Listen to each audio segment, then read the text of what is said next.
I would like to next introduce a community leader that I have got to know and deeply respect over the last couple of years, and somebody that I think is just doing a fantastic job of that message of unity. So please welcome my friend Jasmeet Singh.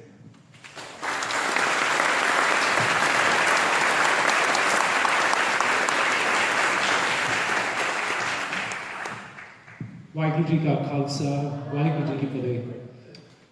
Good morning, everyone. It's really heartening again to see the entire community come out here. And I really want to thank Sapinder and Bailey for putting this together. And again, the Kent Lutheran Church for giving us this safe space to really be able to host this wonderful event. When I look around the room, I see people from all races. I see people from all ethnicities, all backgrounds, all colors. This is what America looks like.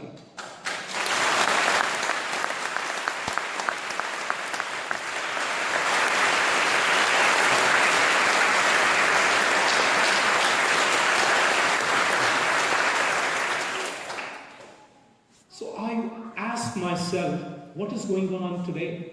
Where have we gone wrong? We were sitting with Senator Cantwell yesterday. Michael Ramos was there, Densho was there. And one of the amazing things was that we all felt how each and every community felt unsafe. And that was the time that we received the news that temple in Seattle, the Jewish temple, had graffiti pasted all over it. And I looked at that and said, what is wrong with us? Where is empathy, compassion, love that we've always felt for each other gone? How is this hate coming out? And I remembered the words of Simran Singh. He's standing out there actually, faith over fear.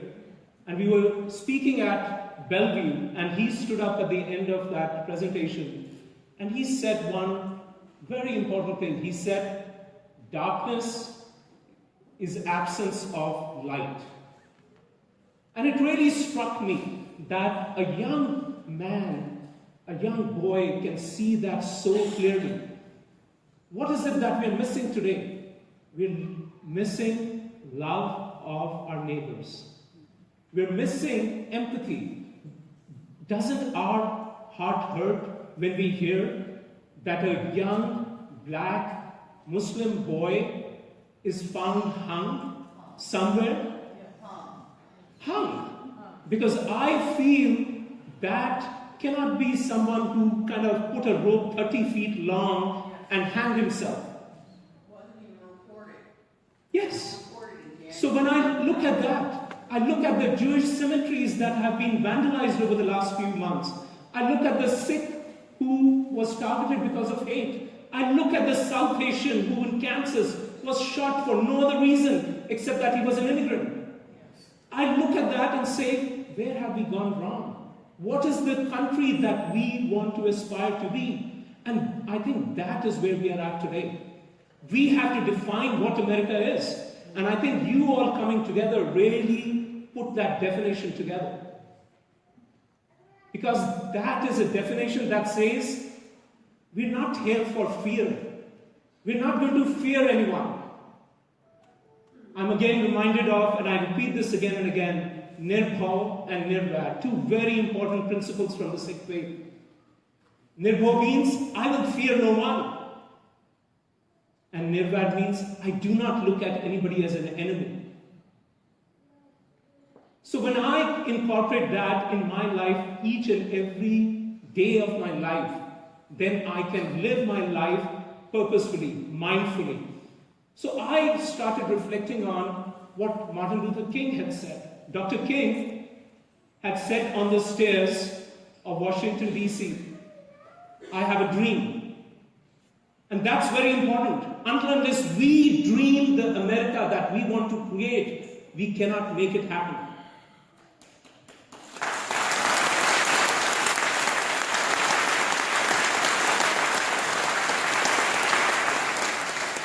I want a dream. I dream of an America today where a young child doesn't come home to say, Oh, I don't know whether my friend's parents are going to be picked up for some reason. And just because they're a certain ethnicity. I don't want a grandparent to say, I cannot go and walk down the street because I'm wearing a turban and beard, and I'm going to be afraid sitting in a public place and somebody is going to target me. I don't want a Muslim woman who's wearing the beautiful hijab to walk down the street or go to a public place and feel unsafe that somebody is going to pull that. I don't want our children ever to fear that they're going to be bullied when they go to school. That is the dream that I have. A dream of a country that is beyond fear. A dream of a country where truth, not hate-mongering, the fear that we are trying to create in our communities defines us.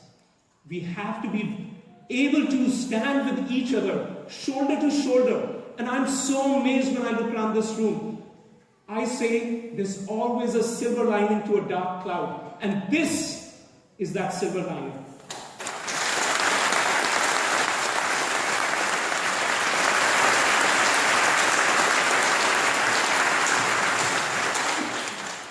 I want to make two requests of all of you today.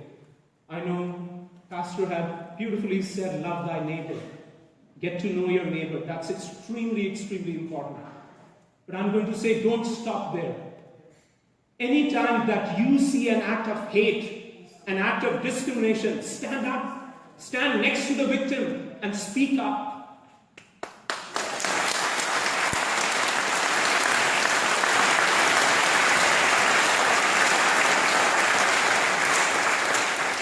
Let these incidents of hate, violence, prejudice, xenophobia not define us as a people. That's not who we are. Our hearts and minds are much bigger than that. And that's what we're going to request each one of you to do. Stand in support of each other. Get to know each other.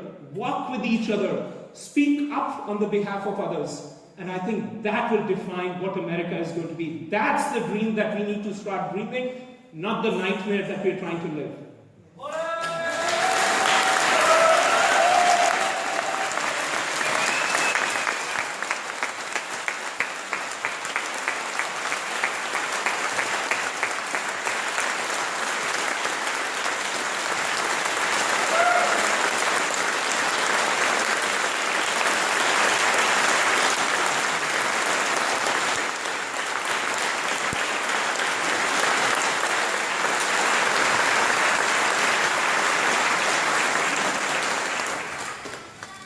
The second ask is for all community leaders, faith leaders, business leaders. If you have the ability, let's form coalitions. Let's work at the grassroots level in terms of endemically dealing with hate and prejudice in our communities. Let us start. Our colors, the colors of our skin, makes it beautiful. Would you like America to look like one color? No, that's not what we are all about. So let's recognize the beauty that America provides.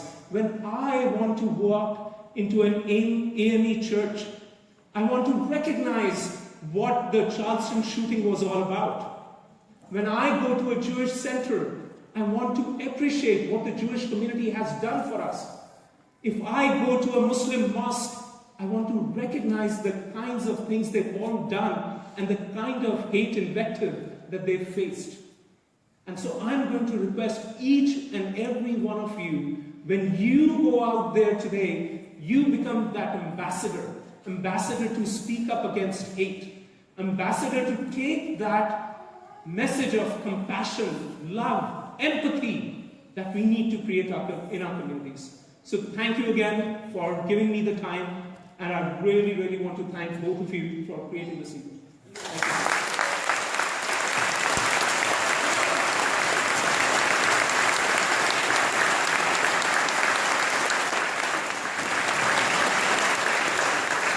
Thank you, my friend. And I think I realized that I put two very powerful speakers back to back. So please welcome my friend who I very much enjoy listening to and seeking guidance and mentorship from the New Beginnings Christian Fellowship.